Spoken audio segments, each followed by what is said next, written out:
30 seconds or so. Can you guys hear? Is it coming through? Okay.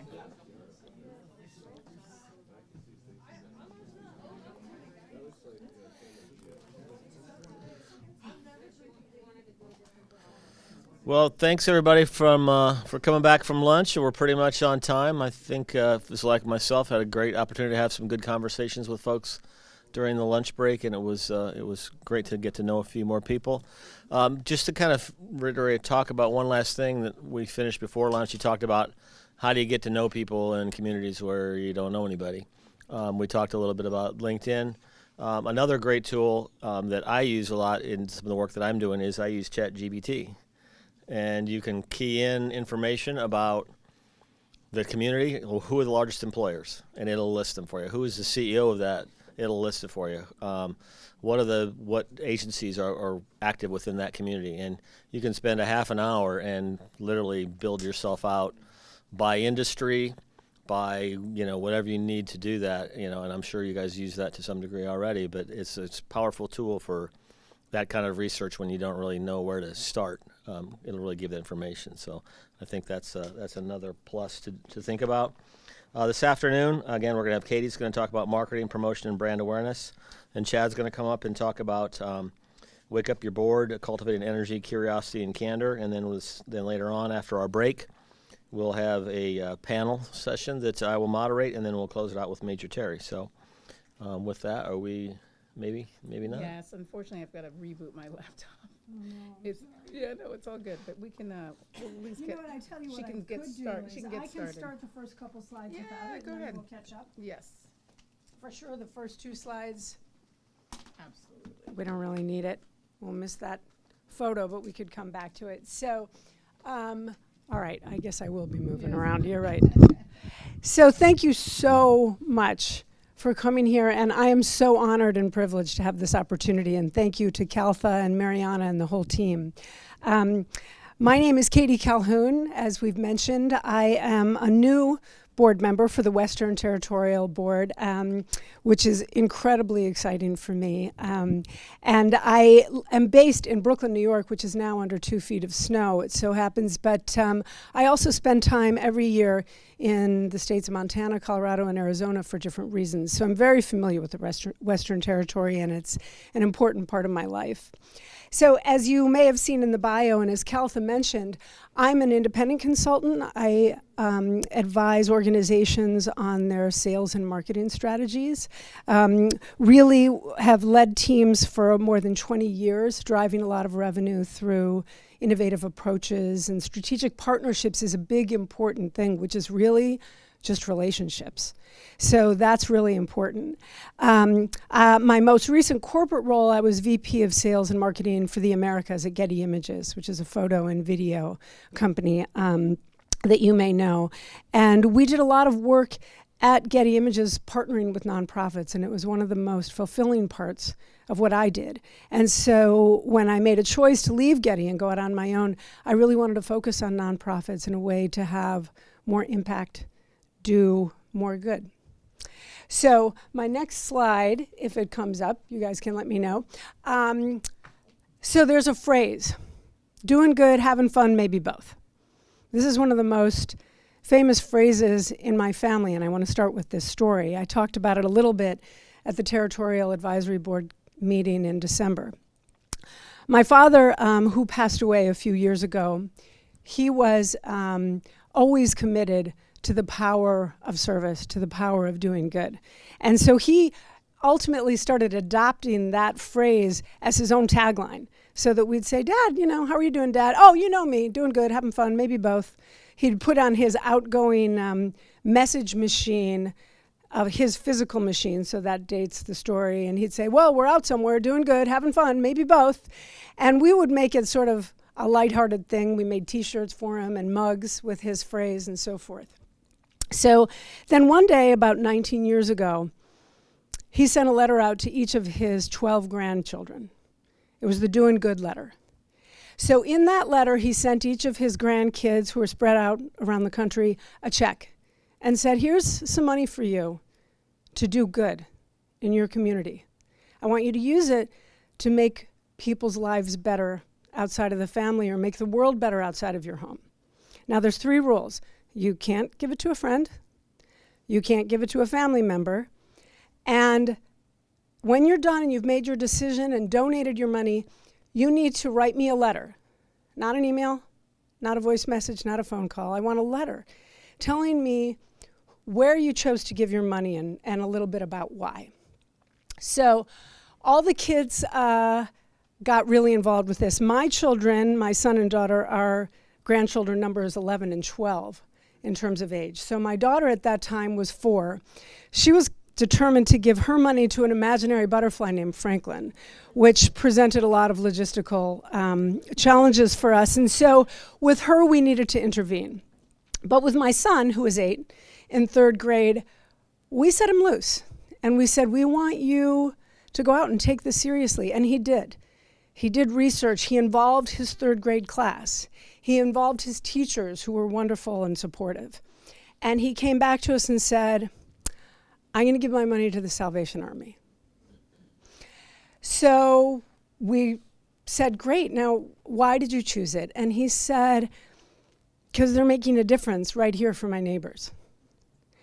So my son, at the age of 8, understood that the Salvation Army and the mission was something that was very relatable. It was something he understood in the context of his home, in the context of his world, that it was having an impact right there on the streets and the sidewalks near where a lot of his friends lived in particular. It was enduring. He was proud to be associated with this. When he wrote his letter to my dad, he said, I'm going to give money to the Salvation Army. You may have heard of it. They're important. They do important things. And that was important to him. And yet it was also simple. It was something that an 8-year-old or a 3rd grader could really understand. Something that, again, in the context of his world, that he understood, this is humans reaching out, connecting with other humans, giving them hope, healing through faith. A simple message that resonated with him. So that was a way that the Salvation Army, in a big way, became a part of our family after that, through Nicholas, my son's name is Nicholas, through his choices and so forth. So, and a lot of what drove that was marketing. How he was aware of it, what he knew about it, and so forth. I can keep going without the slides. You want me to do that? Oh, we're almost there. I recognize that up there. Yeah. No, it's just, for some reason, the screen isn't showing. Okay, we'll keep going. So, for all of you guys, the question is, what is marketing? My topic here again is marketing, branding, and promotion. And so, you hear about it, you know maybe it's sort of part of what you have to take on, and so forth. What is it? So marketing overall is the discipline that really helps you engage other audiences, build awareness, tell people what they need to know about who you are in order to reach all of your goals. Marketing, the overarching term, is really that whole system. And it's been a discipline for a real professional discipline for over 100 years. People have used marketing in all kinds of ways for much, much longer than that. You hear the term, I'm going to hang out my shingle. Hundreds of years ago, people put shingles out to advertise. That was their marketing. So marketing is the whole system. Now, branding is a little bit different. It's a subset. Marketing helps people understand what they know about you intellectually, but then also instinctively. And branding is a little more about not just what they know about you, but how do they feel about you? What are those associations that they think about when they hear about the Salvation and the Army and the work that you're doing? What are those feelings that you want them to bring? And it's often more conceptual. It's not always specific. And it's something that's long-lasting because it's often an emotional connection. So you think about some of the big brands that are out there. You think about something like great engineering and innovation through BMW and the ultimate driving machine. You think about Apple's innovation and creativity telling people think different. You think about somebody who's aspirational and really giving people permission to take action with Nike's Just Do It. Or you think about giving people permission to engage in maybe life's everyday luxury with L'Oreal because you're worth it. So all those kind of taglines, they sort of sometimes sink in and you understand what they mean. Of course, the Salvation Army has an incredible brand and doing the most good, a great tagline. So branding is a little bit more of that instinctual, those associations. Promotions is more tactical. Promotions is really those steps that you want to take to really get people out there and to know, to get your word out there, and to really know what they want you to do. It could be something very specific and short term, like many companies do price promotions, short-term sales. It could be a very specific kind of communication that you want around there. It could be a big push that you want to do around your fundraising. So promotion is a lot of that tactics. So marketing is your overall what you want people to know and think about you. Branding is a little bit more of those, even unconscious sometimes, those associations. And promotions are those tactics that you use to get this in place. Now, again, you all have an incredible foundation with the overarching marketing and with the branding from the Salvation Army. So what you want to focus on is two things. One is, yes, the promotion and those specific tactics, but then also, how do you tell your story for your region? Oh, there's a slide. Fantastic. Okay, so can you back up just a bit? Oh, I'm so sorry, and you're driving. So just to talk about, so what I'm going to go over here. Again, what is marketing? I just talked about that a little bit. We've already checked that off. Storytelling as a superpower, and we're going to get into that as a bit for what a strong way that is for you to engage all your different audiences and start forming those relationships. I'll talk about some overarching trends in marketing overall, the power of visual content, the power of authenticity and honesty. And then we'll get into a little bit, again, what does this all mean for you? In all the other things you're doing all the time, recruiting, running the programs, everything, how does this fit in with your lives and help you meet your objectives? And then we will get in a bit with the AI implications, actually exactly what Dan just said about ChatGPT.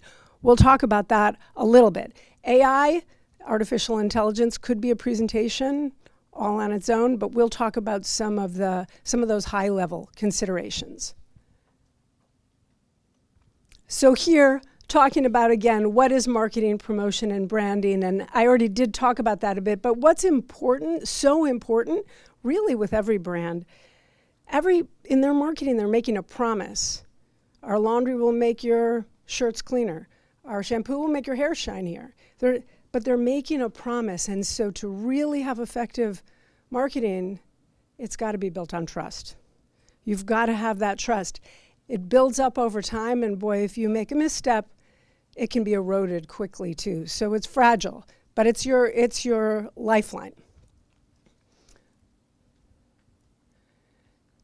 So marketing, as I said, it's been around for hundreds of years. As a discipline, there's been many things through the years that have been consistent, but it's changing now in more ways than it ever has before. In some ways that are good, some ways that are bad, right? We heard earlier today how many people are still reading their local newspaper. That used to be how you spread the word locally, except that nobody is reading them now. Used to create a mass market through television advertising, except for, aside from the Super Bowl and maybe the Academy Awards or something, nobody's watching that much television.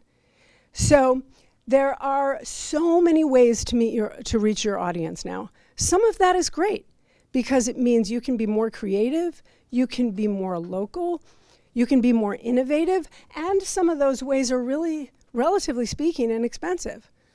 Television advertising or even newspaper advertising historically wasn't always that cheap. Now there's a lot of ways to get there. That's the good news. The bad news is these audiences are extremely splintered. So trying to get a big audience with a lot of reach, even in a local community, even when you talk about a very local territory, it's tough. There's a lot of different ways to reach them. So you want to think about that. And then there's so many platforms. We've talked a lot about LinkedIn, which is a key key tool in your tool chest, there's Instagram, there's Facebook, is there TikTok? Should we be doing TikTok? Should I be putting it? There's local events. So there's so many different things. And that's a lot of things for all of you to think about and keep in mind.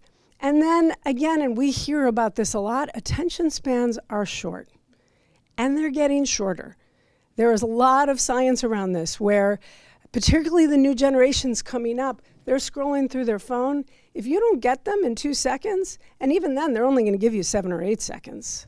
Like, literally. I see myself doing it when I scroll through the phone. It's terrible. So there's a lot of things. So there's the good and the bad. Now, so how do you address some of these challenges?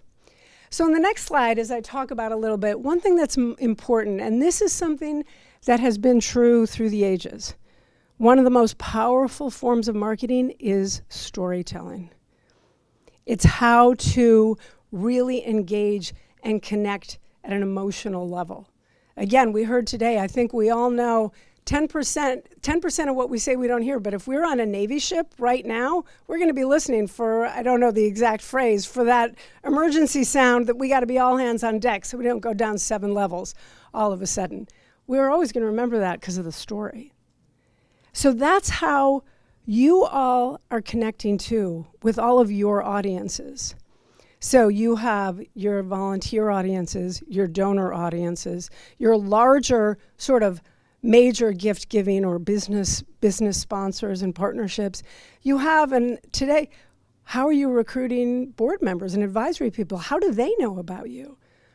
All of this can be most effectively done through storytelling. And in fact, there was a podcast, the Do-Gooders podcast, just about a month ago. The speaker was Paul Zak, and he talked about how the human brain is actually wired with receptors that understand stories.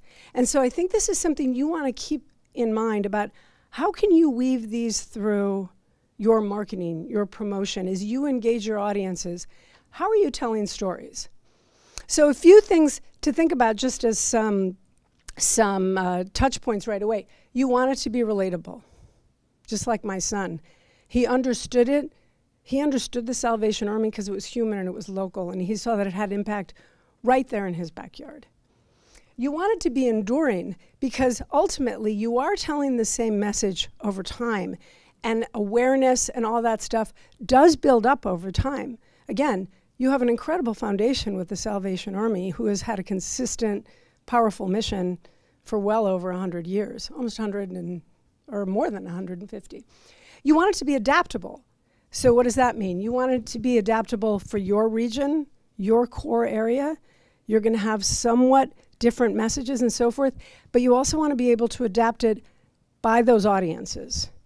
Who are you focusing on most? And you can get all audiences at once, but you want to be a little aware of it. Volunteers may respond to something different than, say, certainly a board member and so forth. And you want it to be simple. That's always been true, but with 7-second attention spans, you really want it to be simple. So those are the kind of things you want to think as you're telling your stories or identifying what stories you want to tell. You can go to the next slide. So the other power of stories is that they can take overwhelming issues and distill it down to something that really engages people. Right now, we're in a world where there's all kinds of catastrophizing and negative information out there. And sometimes it can feel overwhelming. And probably some of your potential donors, your potential volunteers think, oh, I know I'm supposed to help with this homeless situation. I don't know what to do. I know I should probably, there's food insecurity and people need to eat. I don't know what to do. Human stories can bring it down to a manageable level so that people understand how they can engage. So what you want to think about, not to oversimplify, but in your stories, you want some of the core nuggets to be, here's who we are, what's our unique offering. So again, there's other agencies out there and so forth, but what are we doing uniquely? Here's what we do. And if you can be specific and personal, that makes it that much stronger. And then also, finally, here's how you can help.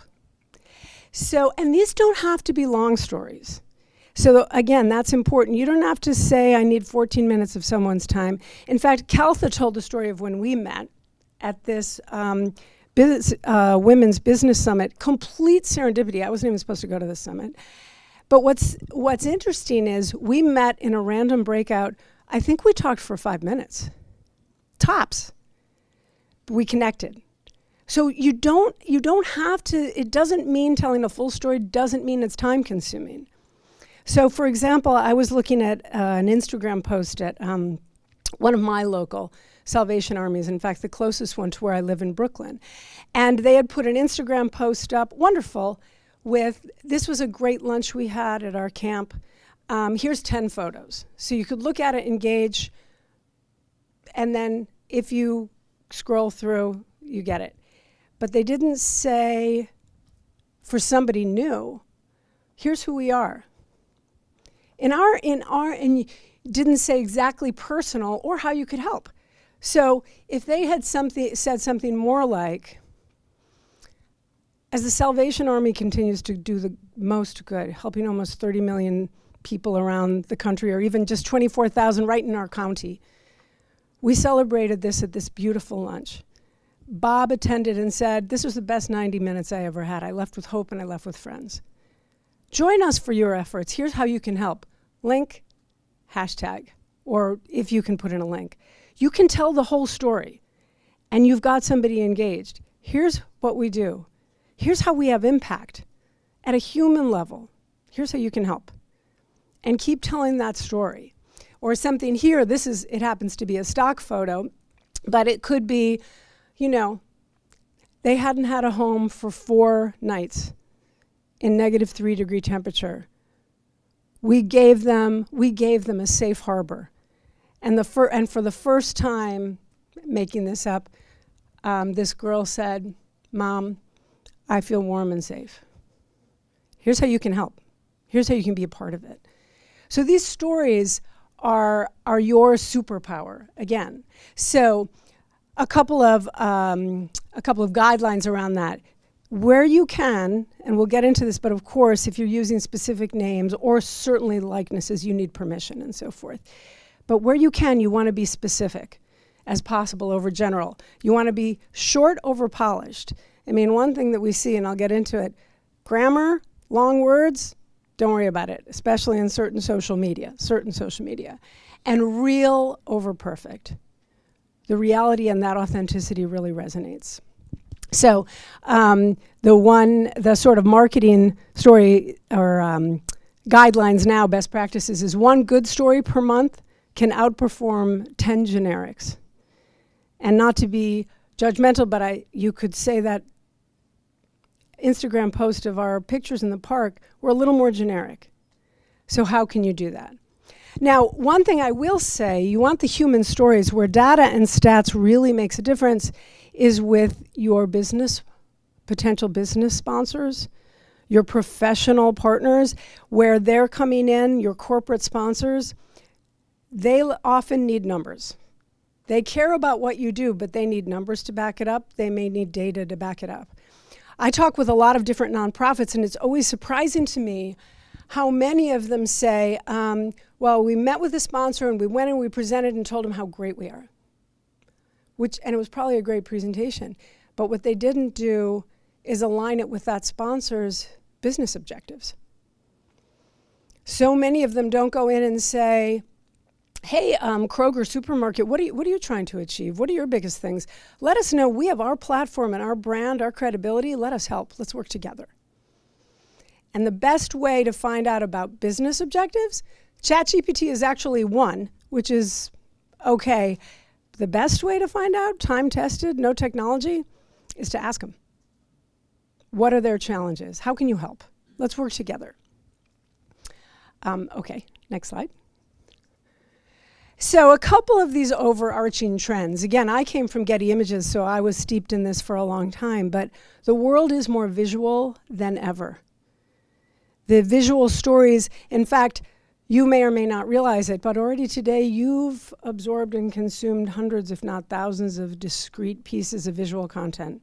Illustrations, photos, videos, packaging, signage, these kind of screens, that sort of thing. And then, of course, most consumers are absorbing it in this device in the palm of their hand. Imagery is the language of the 21st century. It informs what we know about ourselves, what we know about the world around us, and so forth. And then again, there's all kinds of data points and science showing how quickly the brain processes it and understands it, how much longer it retains visual content. And as a result, this is why so many communications add imagery. It doubles engagement. So you want to think about this as, again, an important superpower in how you're engaging people and how you're telling your story. And the next sort of overarching theme on the next slide, authenticity. So again, I have talked about that a bit, but this has been a long trend for about 20 years or so, that consumers, partly is because of how they're getting information on their phone, partly because of them being more media savvy in certain ways, they respond to authentic stories. They don't want the perfect polish. They don't want the perfect. There are some exceptions, which we'll get into a bit, particularly to some degree in luxury goods and so forth. But they respond much more to candid, instantaneous, that sort of thing. And they all say it. 90% of consumers, they want their brands to be very authentic and transparent. This has been a big trend. 77% are more likely to engage with those brands. They say real stories and testimonials matter. And this is particularly true of the next generation, the generation coming up, meaning your next generation of volunteers, donors, leaders, and so forth. So it's also a part of that social media aesthetic where people see things that are not highly produced, and they don't have to be highly produced. They don't have to be perfectly written. I mean, certain people, my kids give me a hard time when I use a period in a text. Do you know you're not supposed to use periods in texts because it's like, I don't know. I don't even know why. But so you can be much more authentic, instantaneous, and again, real over perfection.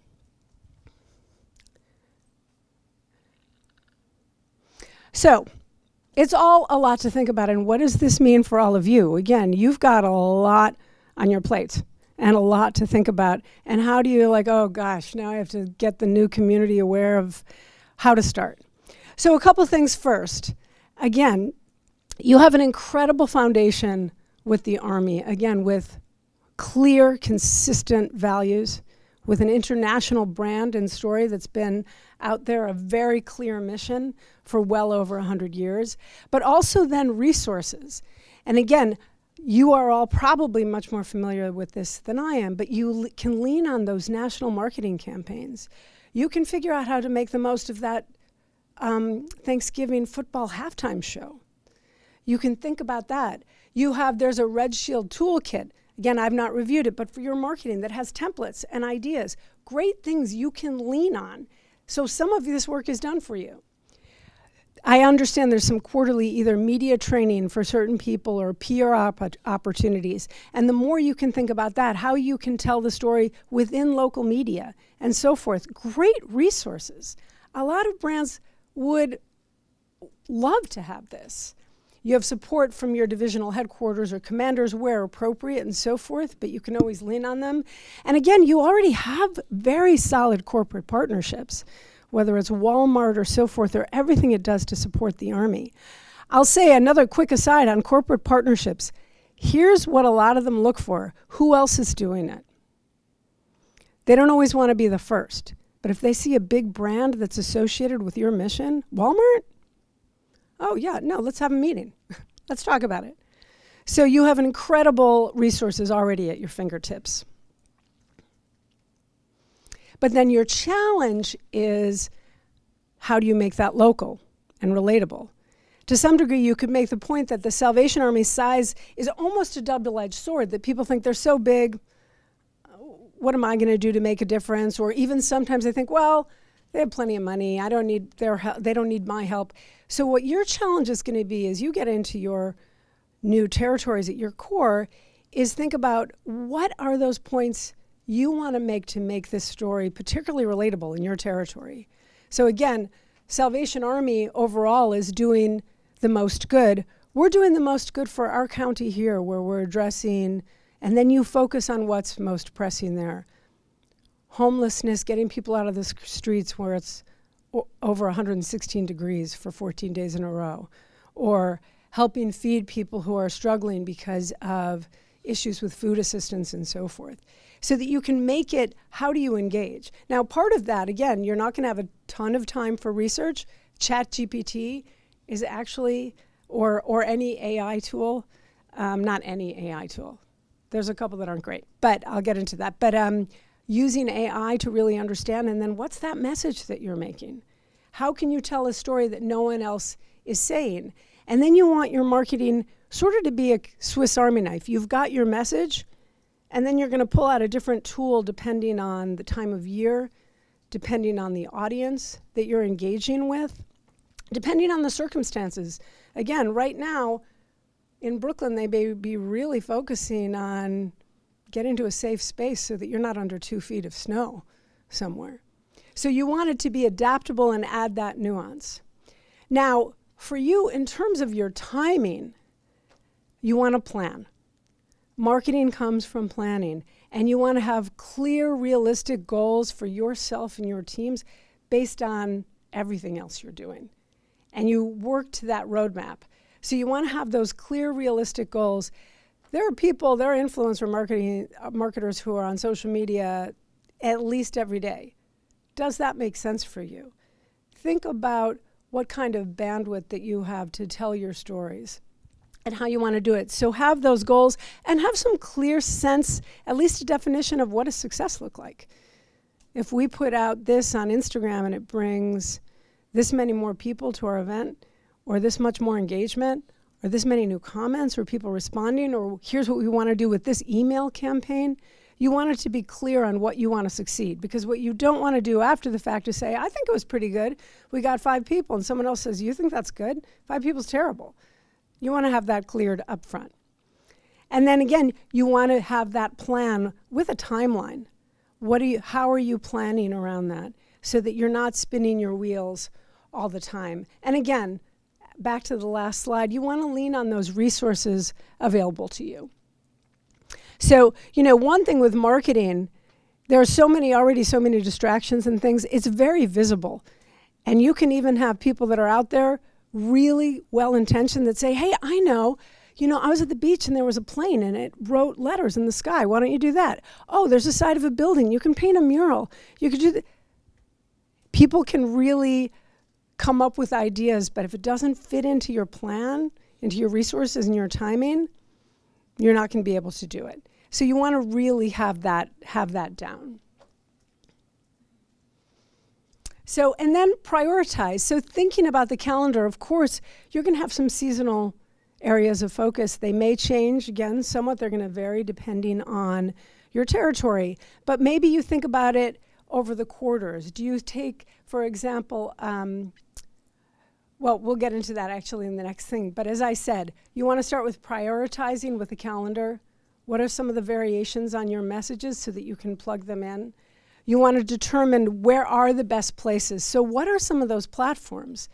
Between Facebook, Instagram, TikTok, LinkedIn, we've heard so much about LinkedIn, Snapchat, you want to think about what is making the most sense for you. You can't do it all, and you can't try to do it all, and so forth. You want to think about those key platforms, media outlets, and then certainly where you have events, how are you telling your story on site there? Is it takeaways?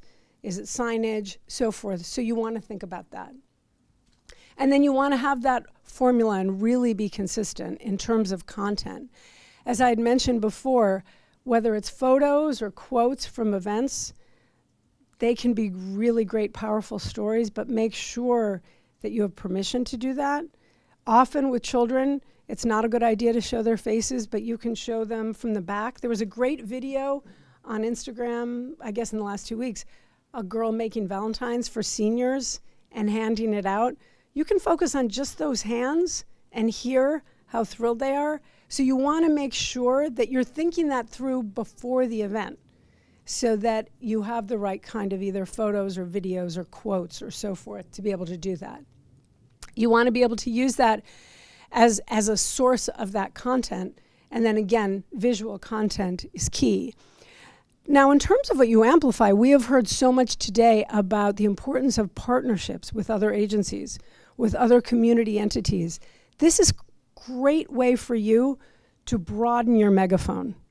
You can partner together. If you're doing some kind of an event and you've either brought in another agency or you've brought in a local supermarket, do a post with them. Make sure you link to them. Make sure they link to you. Now you've both accessed each other's audiences. You want to be able to do that really clearly. And then with hashtags that you put on the social media, again, you want to be specific. You could put on a hashtag that says homelessness, but that's a big topic where people, if they're searching by that, may not find you. But if you talk about homelessness in your county, if you talk about issues specifically in your town, then that may link back and get you more of that local audience. And again, it can also attract the attention of people who could be great advisors or board members that you may not have known about.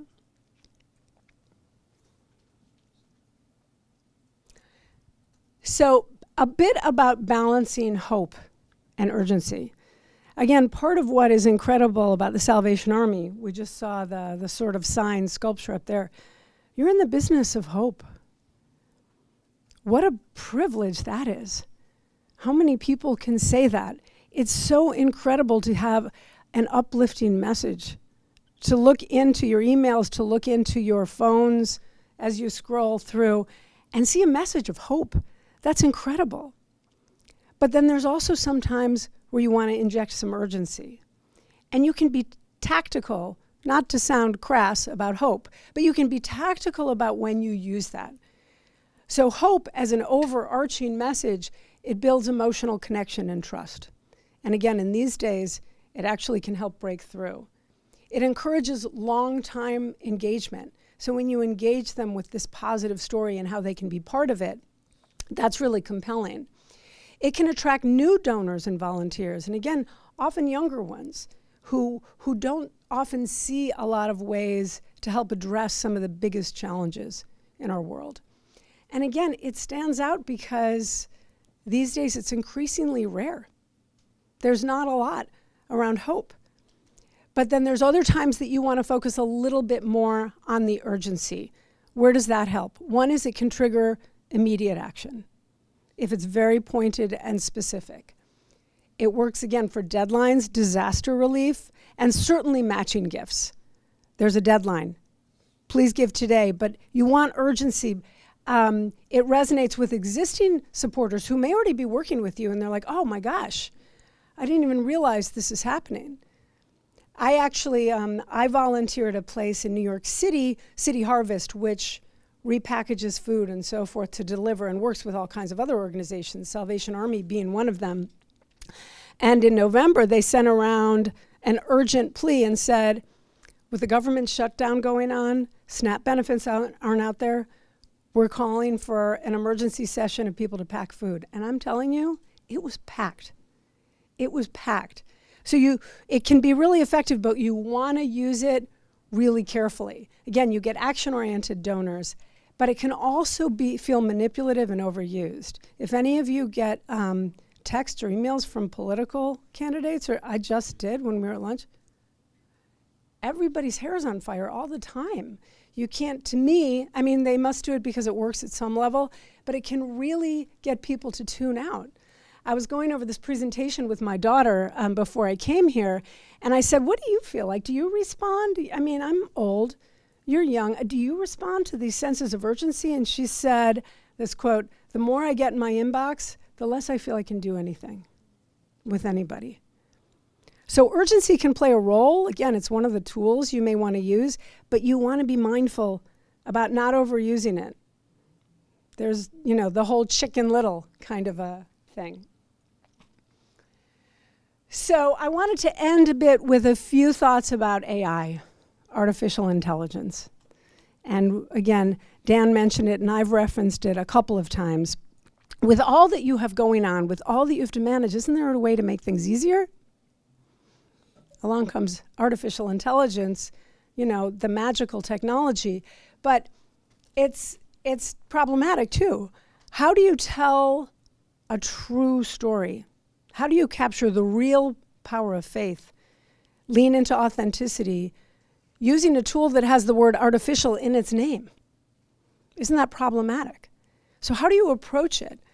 Now, one thing is, there's no doubt that this is a transformational technology that can potentially bring a lot of good things to the world. Other people say it will be the end of humanity. There's a lot of hyperbole. But I think what's important for you in your role in the Salvation Army is to think about, how do you use AI to facilitate human connection, not replace it? So in other words, there are going to be things, there's activities that you're going to be doing that you're like, oh, I have to do these charts, I have to do these, that maybe aren't part of that human connection, and AI can be helpful.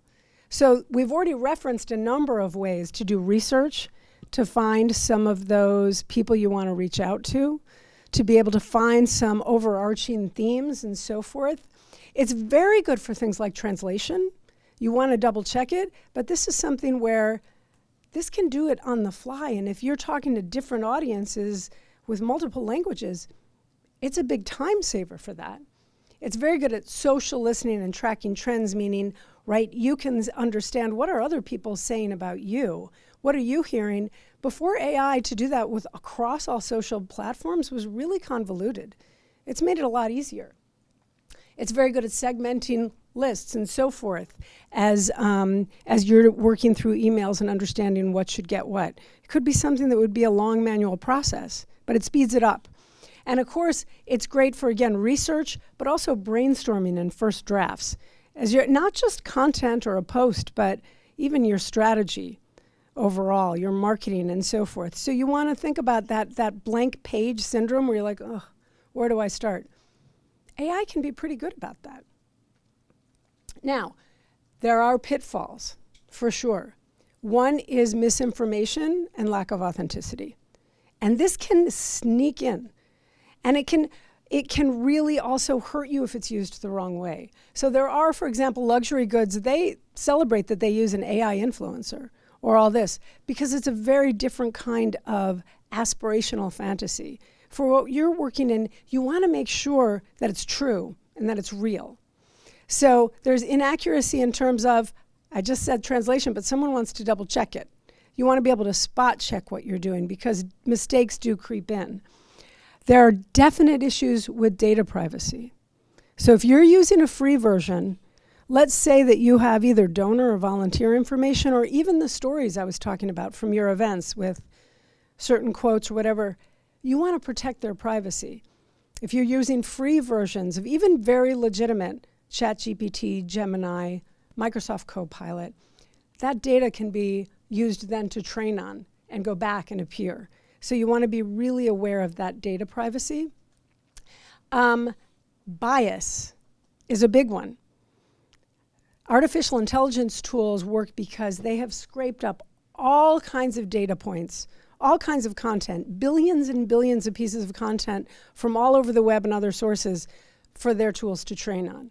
And in getting all that content, they've reached back far and wide, and they've ingested all the injustices, the bias, the ugly parts of society right along with it. And sometimes they amplify it, and sometimes it's really disturbing. So you want to be really careful about what you are asking AI to do, understanding and where it brings back results or outputs that may reflect not the best of our society. And then there's copyright violations. So again, in their big scrape and sweep of content, they've brought in Disney characters, trademarks, all kinds of other things. And you want to make sure, and this is in writing as well as visual, so you want to be sure that you've double-checked this.